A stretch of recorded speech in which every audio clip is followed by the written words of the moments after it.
In this story, Bond exploits the situational irony that originates between two people who meet by chance in railway compartment. The young man and the girl are unaware of their individual blindness and converse with each other from the conviction that both of them can see. I had the train compartment to myself up to Rohana. Then a girl got in. The couple who saw her off were probably her parents. They seemed very anxious about her comfort, and the woman gave the girl detailed instructions as to where to keep her things, when not to lean out of windows, and how to avoid speaking to strangers. They called their goodbyes, and the train pulled out of the station. As I was totally blind at the time, my eyes sensitive only to light and darkness, I was unable to tell what the girl looked like, but I knew she wore slippers from the way they slapped against her heels. It would take me some time to discover something about her looks, and perhaps I never would. But I liked the sound of her voice, and even the sound of her slippers. "Are you going all the way to Dehra?"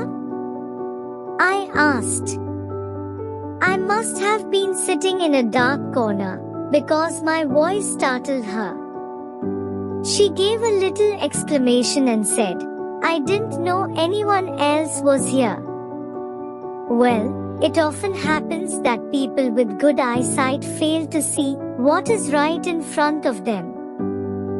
They have too much to take in, I suppose. Whereas people who cannot see, or see very little, have to take in only the essentials, whatever registers most tellingly on their remaining senses. "I didn't see you either," I said. "But I heard you come in." I wondered if I would be able to prevent her from discovering that I was blind. Provided I keep to my seat, I thought, it shouldn't be too difficult. The girl said, "I'm getting off at Saharanpur. My aunt is meeting me there." "Then I had better not get too familiar," I replied.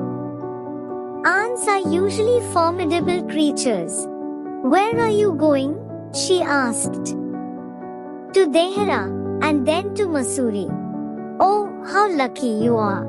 I wish I were going to Mussoorie. I love the hills, especially in October." "Yes, this is the best time," I said, calling on my memories.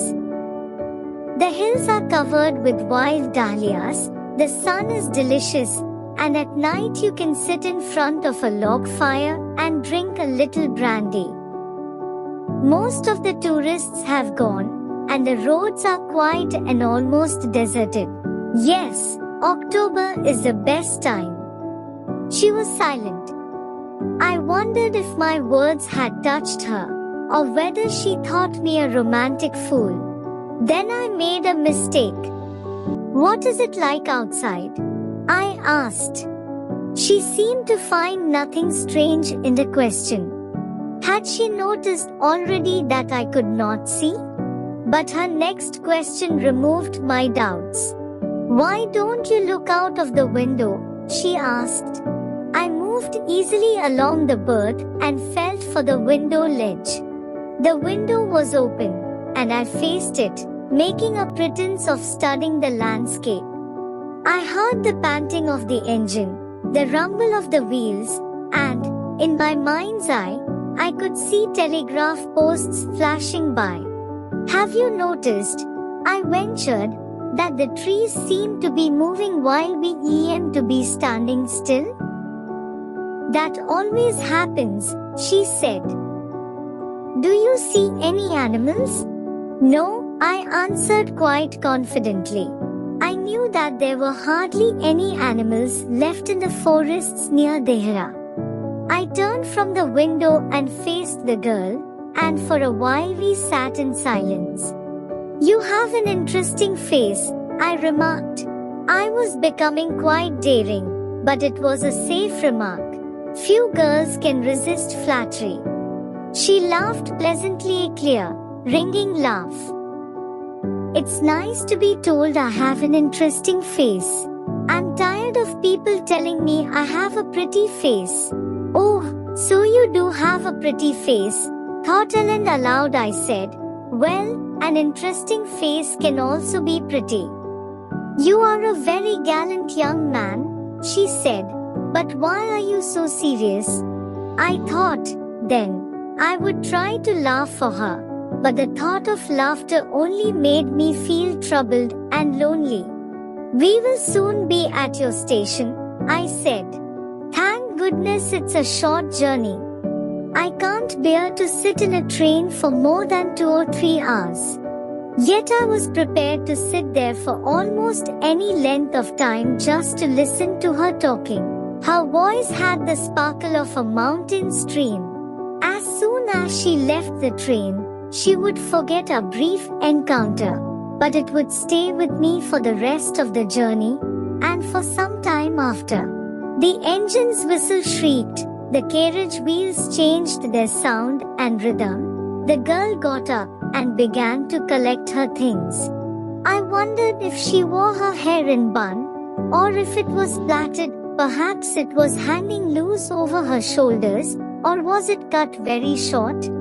The train drew slowly into the station. Outside, there was the shouting of porters and vendors, and a high-pitched female voice near the carriage door. That voice must have belonged to the girl's aunt. Goodbye, the girl said. She was standing very close to me, so close that the perfume from her hair was tantalizing. I wanted to raise my hand and touch her hair, but she moved away. Only the scent of perfume still lingered where she had stood. There was some confusion in the doorway. A man, getting into the compartment, stammered an apology. Then the door banged, and the world was shut out again. I returned to my berth. The guard blew his whistle and we moved off. Once again, I had a game to play and a new fellow traveler. The train gathered speed, the wheels took up their song, the carriage groaned and shook. I found the window and sat in front of it, staring into the daylight that was darkness for me. So many things were happening outside the window. It could be a fascinating game, guessing what went on out there. The man who had entered the compartment broke into my reverie. You must be disappointed, he said. I'm not nearly as attractive a traveling companion as the one who just left. She was an interesting girl, I said. Can you tell me, did she keep her hair long or short? I don't remember, he said, sounding puzzled. It was her eyes I noticed, not her hair. She had beautiful eyes, but they were of no use to her. She was completely blind. Didn't you notice? The end.